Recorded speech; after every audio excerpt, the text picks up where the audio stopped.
علماء سے ایک سوال ہے میرا، آپ عوام کی موجودگی میں، اور آپ کو بھی سوال کا جواب آتا ہے۔ جب عید الاضحیٰ آئے، ہم جانور خریدنے کے لیے جاتے ہیں، علماء سے مسئلے پوچھتے ہیں کہ حضور کان کٹا ہو تو قربانی جائز ہے؟ کیا کہا جاتا ہے؟ نہیں، تھوڑا سا اشارہ آپ کر دیں گے تو انہیں پتہ چل جائے گا۔ کان کٹا ہو تو قربانی جائز ہے؟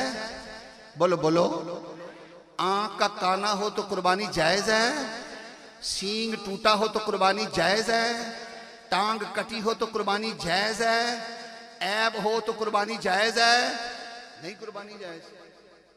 لوگ حیران ہیں۔ جو میں بات کرنا چاہتا ہوں شاید آپ کے ذہن میں ہو، لیکن جو میں کہنا چاہتا ہوں شاید آپ کے ذہن میں نہ بھی ہو، کیونکہ میں کچھ اور کہنا چاہتا ہوں۔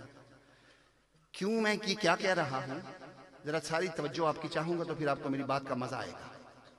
آپ نے ابھی کہا علماء کی موجودگی میں، انہوں نے اشارے سے فرمایا کہ اگر سینگ کٹا ہو قربانی جائز ہے؟ کھل کے قربانی جائز؟ اگر زبان کٹی ہو جائز؟ اگر کان کٹا ہو جائز؟ اگر اس میں کوئی عیب ہو تو جائز؟ ٹانگ کٹی ہو تو جائز؟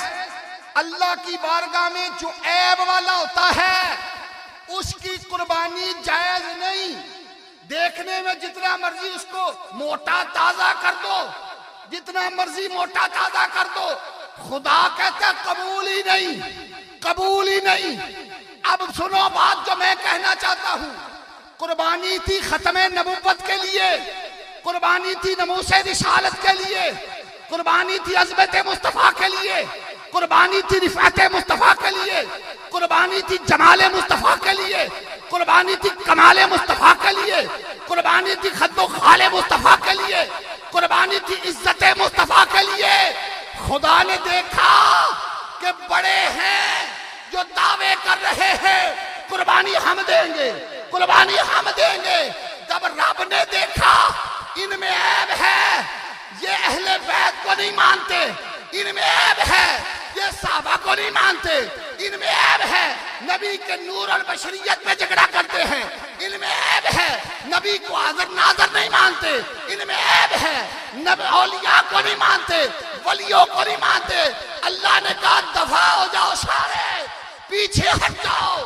ختم نبوت کے لیے میری بارگاہ میں اگر کوئی قربانی دے گا تو وہ ہوگا جو بے عیب ہے۔ آواز دی، اے ڈاکٹر اشرف آصف جلالی ذرا نکل کے باہر آ جا، خادم حسین آ جا۔ کسی اور کی قربانی قبول نہیں، سنیوں کی قربانی قبول ہے۔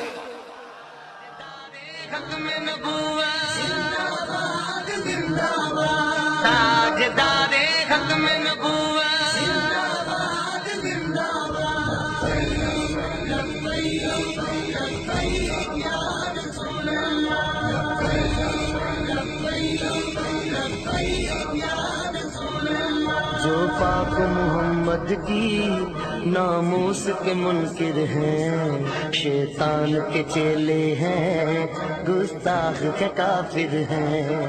جو پاک محمد کی ناموس کے منکر ہیں، شیطان کے چیلے ہیں، گستاخ کے کافر ہیں۔ اس پر بھی ہے لعنت جس نے، اس پر بھی ہے لعنت جس نے، اس پر بھی ہے لعنت جس نے ایسے گستاخوں کو بچایا۔ دیکھو دیکھو آیا محمد عربی کا دین۔